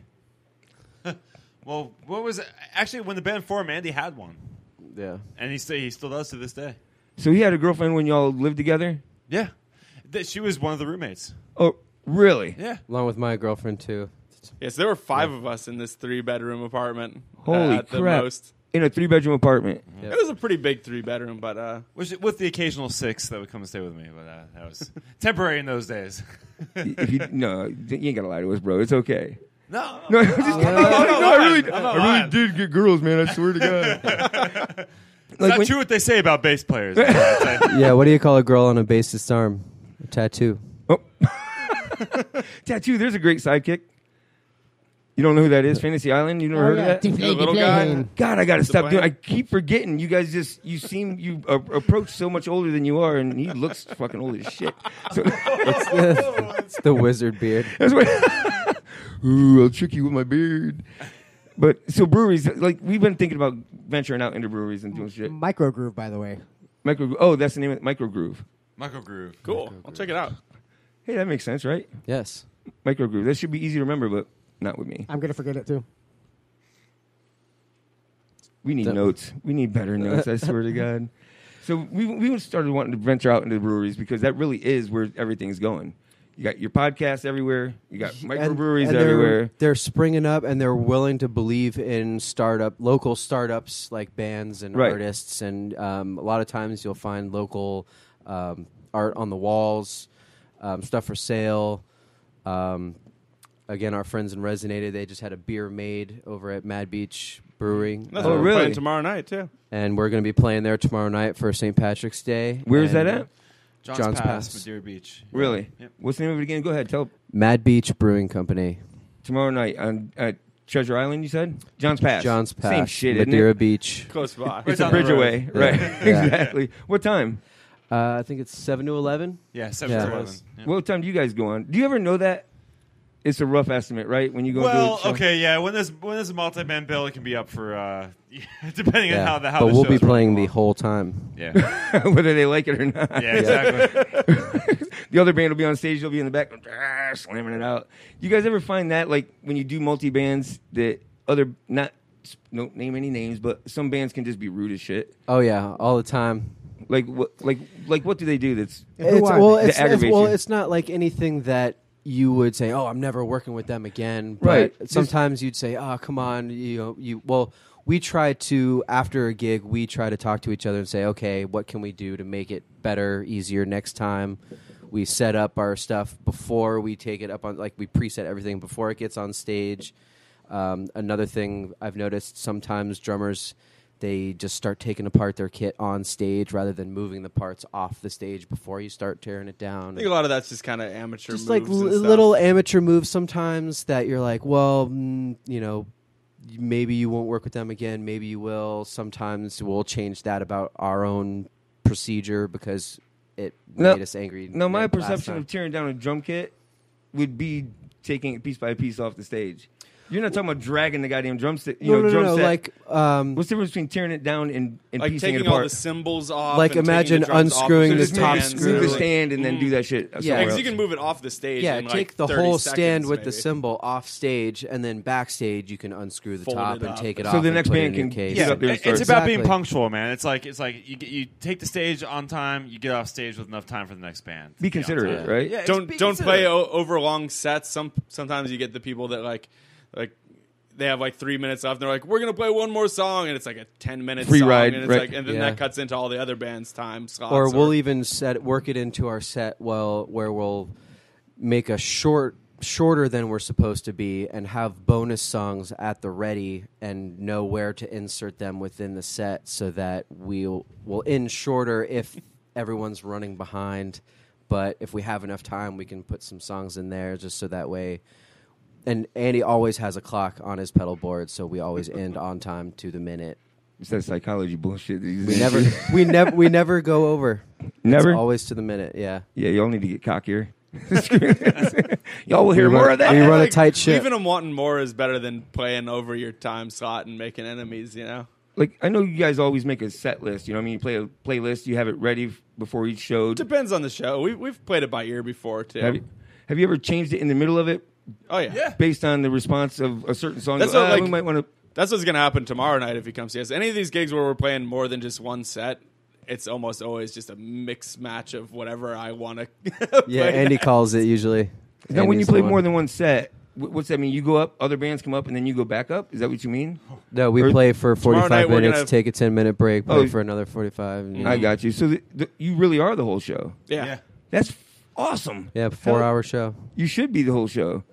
We've built I mean, that's the foundation our career is built upon. Is just we've done that for years now, and so at this point we're trying to switch gears to doing more just one set original shows with other bands. That's what's intriguing to us, and that's where we want to move. The original towards. sets with the other bands are not to say that they're more fun. They're a little more prestigious. You network. It's more about your original creation, whereas at a bar, you're getting paid to come in, entertain people for 4 hours, play the songs that we don't necessarily like, but we've learned because we know other people enjoy them, and like all our we're songs. basically being a jukebox, a live jukebox. Except they come up and say, play Brown Eyed Girl, and I'm like, nope. No. You go play it at a jukebox somewhere else. I mean, so have you ever just because thrown one of those songs in that venue and see how people reacted? Oh yeah, man. Yeah. We test the water. And it worked out just the way you thought it was. Oh yeah, going we to? throw in our originals all the time. So actually, sometimes we think a song we might think is too heavy for a room or whatever, and then we just play it anyway because we're bored or whatever, and people react to it the best out of any song we played the whole night. That's what I was getting at. It's like you guys don't think it's going to hit, but that's probably the one that's going to be grabbing the most. And that's great insight, man. That helps us know. All right, this is where we do the best. This is what people react the best to. So there is a great benefit to playing those 4-hour shows. We learn what works the best. And I've noticed people that they'll start paying attention to some songs, and then they'll flat out ask, do you have an original song? Do you have original stuff? Play that. Play your original stuff. And then we'll start playing one original after another, and that's when we'll kind of perk up because someone's actually interested in our music, not Brown Eyed Girl or whatever. Right. God, I can't believe people still want to hear that shit. Seriously. Don't stop believing. People will get in Andy's face while we're playing. Yeah, I'm singing and playing guitar, and I'm trying to listen to this drunk lady who's like, Brown Eyed Girl, that song's about me. Black-eyed bitches. People will get up on stage and start yelling in his face like we're taking requests in the middle of a song. It's crazy. It's a jungle out there, man. And then right after we start, if it's a song that we do know and we play it, they'll leave as soon as we start playing it. Well, I mean, if you guys need a backup dancer that sidekicks, just in case someone comes up on stage, I'll kick somebody quick, bro. I'm sure. I actually almost kicked someone at a show recently because they were like starting to fall down towards my equipment. And I just put my leg up and like kind of pushed them back the other direction. They thought you were going to piss on them, so they backed up. Yeah, it's one of those you just like hold them by the forehead and they just kind of swing into the air. That would be hilarious. Stiff arm. How about you? Have you ever been heckled? That's basically being heckled, right? You get the like play Freebird people. I mean, that happens all the time. But I mean, almost every show, someone has to say the Freebird thing. They think they're so original. Yeah, but are they just trying to be funny though? Yeah, I don't think they're like trying to be mean or anything. It's just kind of you roll your eyes. Well, it's funny, man. At some of the rowdier shows that we play, there's a thread of people falling over onto our equipment, and then other times they're just drunk people who want to come up and talk to you and have their buddy come up and sing or whatever. So we've seen it all, man. We've seen all sorts of stuff. So how do you come to that? Like, has anyone actually broken a piece of your equipment while you were performing? Ruby's elixir can be dangerous territory. Pour a drink into your guitar. Yeah, so I got one of those guitars with the kind of like violin hole type things on it, and someone spilled luckily it was just a water. The same place somebody tripped and fell on his pedal board and broke your pedal. And then threatened to attack me later. Yeah, when we tried to make him pay for it. Oh, we were like, hey, you're going to pay for that pedal. And it was a hell of a night. Yeah, the St. Pete cops were really cool. They because they came up to us and were like, there's not really anything we can legally do here, but like, I'll talk to the guy and see if, and they like intimidated the guy into giving me like $100. But the thing he broke was like $150, but it's better than nothing. Yeah, that is true. I mean, go to Judge Judy, you wouldn't have got jack shit, so it really doesn't matter. But it was cool that the cops like intimidated the guy out of the money. Yeah, I mean, they could have just shot him. That's usually what they do, right? But it's still one of our most favorite places to play. Just because not naming any names though about this place. Well, no, if it's one of your favorite places to play, that's great. I mean, it's a great place. That you can name. I just don't want you to throw anyone under the bus. Well, no one's. I mean, it's no fault of their own. Yeah, I mean, it's a great. It's Ruby's Elixir. They're a great bar. We love playing there, but it is downtown St. Pete. Their crowds can get a little unruly. Well, it's kind of known as a live music venue. I think that's why we enjoy it so much. Is people come to that spot because they know there's great live music almost every day of the week, and it gets rowdy sometimes, but that's what makes it so fun. Yeah, But their stage is a little bit close to the dance floor, and so if it makes it risky. Somebody's not paying attention, they can fall onto the stage. But you should put baby gates up all the way around the stage. I want to put like punji sticks. Or the electric dog fence. Right. Yeah, those are like a rock'em Electric sock'em. Put them out there. Holy crap! So like, turret gun. Has there ever been a place that has invited you to come play there, and you were like, I'm not so sure? There's one that we played like twice in our first year when we were like looking for gigs, and they still like text me like maybe once a year, and I'm definitely not going to name the name of that. Right? Place, No, that's the one I. We were like a very mismatched type. We weren't the right style of music for that spot, but their promoter still calls us and tries to get us to play shows there. So it's like a girl that doesn't get the point. I'm not answering your text, you douchebag. Leave me alone. what was that one place we played? It was like a Cinco de Mayo show. Like I would name the name of that, but I don't think it's even around anymore. Yeah, I don't even think it's around anymore. So is that safe? But it was I don't this remember place. It was like somewhere on 19. Somewhere on 19, like way up in Holiday. In this bombed out looking It was the only place that was the only business in this strip mall that looked like it was closed, but it was an old abandoned strip club that was made into a bar. And we came out to play for a Cinco de Mayo show, and not one soul showed up. It was basically we were playing for the bartender. So it was a jam session, basically. It was one of practice. the worst gigs ever. But it's not like we really wanted to play there or anything. They just kind of asked, hey, you want to come play Cinco de Mayo? And we were like, yeah, sure. We would take any gig. It was like first year Back when we were living there the other days, we were just looking for following any lead that came up. Yeah, right. I follow any lead that shows up too. But hey, nowadays we could be selective. You know, we've earned that, I guess, through the years that we can kind of pick and choose the good spots for the most part. Have you guys noticed that from when you started till now that the support for local bands has grown? Yes. Like more and more places are starting to support you guys and try to promote you? Oh, there's no lack of opportunities in this town. Now, right? Yeah, you see the scene is always changing, and it's always kind of ebbing and flowing what styles of music are in and what's getting like support and popularity. But I definitely would say the trend has been upward. Right, that's awesome. That's you deserve it because the music that music sucks that's out there. These people that are getting paid big fucking money to make terrible music, you know what I mean? So you guys need to be out there making music and take over this whole shit, seriously. So that's what we're trying to do. Get your name out there. Get people to hear you. Sweet. This show will make them love you because, well, he was here. Weird and all. Yeah, right? Sorry about that. So anyway, let people know. I mean, do you have any big gigs coming up that you want people to know about? Plug yourself. Yeah, we're going to... No, don't plug yourself. Just, sure. Not that plug. All right, break out the lube. Speaking of the original shows, we do have one of those coming up in Fort Myers at Old Soul Brewing with the Electric Mud and Floridian Slim. Should be a fun show. Yeah, it should be fun. It's always like playing out of town. It's called Night of the Living Shred. And we're actually having some fun making a little promo video for that today. Yeah, it was a lot of fun. Getting the zombie hand coming out of the ground. Don't reveal too much now. People will see. It's going to look like a little zombie trailer. That's pretty awesome. Yeah. I like that a lot, actually. Yeah, besides that gig and then our, tomorrow night at Mad Beach, look on our website, triggercitytrio.com. Yeah. Got a full calendar on there. Always keep our shows posted on there. What about the new songs? When are those coming out? We don't have a set release date quite yet, but like us on Facebook, please, and we will make sure to let you know. Yeah, I'll go out there. I'll start getting people to like you. At least 3. I mean, make this shit happen. Once it's time to release, we are going to shout it from the mountaintop, let me tell you. I do that too when it's time to release. It's usually from the bedpost, but either way. Well, anyway, thank you guys again for coming in. I really do appreciate it. You guys were as much fun as I thought you were going to be. Hey, thanks for having us. And he's smarter than I had any idea he was. No, just kidding. You look like a genius. So thanks again, guys. Love you guys. And seriously, I'm going to start sharing your music because people need to hear that shit. It's fun. All right? All right. Thank you. Thanks so much. Cheers. Thanks to Tacos Gone Mobile, 1309 East Fletcher Avenue. Also, the University Mall. Want to thank Bubba Army for giving a shot to be on the network.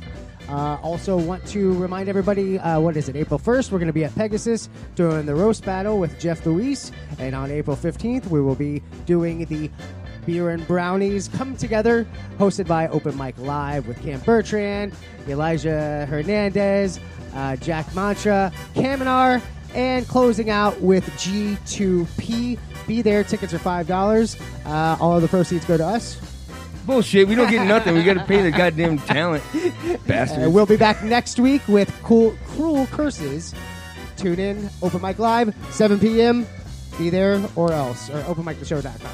My bad. Whatever. I don't even know where we are. I'm sending Andy after if you don't show up. That bitch will kick you. All right, guys. Peace out.